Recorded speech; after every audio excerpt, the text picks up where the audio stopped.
जय जोहर संगवारी हो। मैं हूं आपमन के संग ललिता चक्रधारी और आपमन देखा तो न्यूज फर्स्ट 21। आप मल्ला नवा साल के 11 बधाई। चलो एक नजर डालथन बिहना के 10 बड़े खबर में।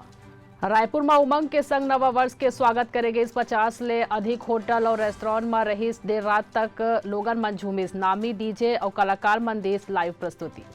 छत्तीसगढ़ में केंद्र और राज्य के योजना मल्ला मंडल स्तर तक ले जाही भाजपा। 11 सीट जीते पर रही फोकस। साल के पहली दिन मध्य प्रदेश राजस्थान संग 19 राज्य में कोहरा। दिल्ली में 21 ट्रेन लेट। प्रधानमंत्री नरेंद्र मोदी हा सोशल मीडिया में दीस नवा साल के बधाई।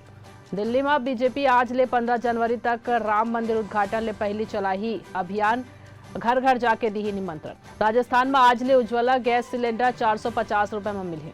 हरियाणा के यमुनानगर में प्रदर्शनकारी अतिथि शिक्षक मन ऊपर पुलिस हा करिस बल के प्रयोग।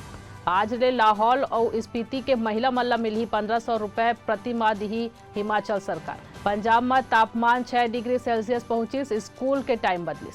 उत्तराखंड में राज्य ले बाहर के लोग मन नहीं खरीद पाही जमीन। सीएम धामी हा जिलाधिकारी मन दी निर्देश। ऐसा नहीं जम्मो खबर बर हमारे चैनल लाइक और सब्सक्राइब कर बजन बोलू। तमाम अपडेट बर बने रहो न्यूज फर्स्ट 21 में। आप मन के हक के बात।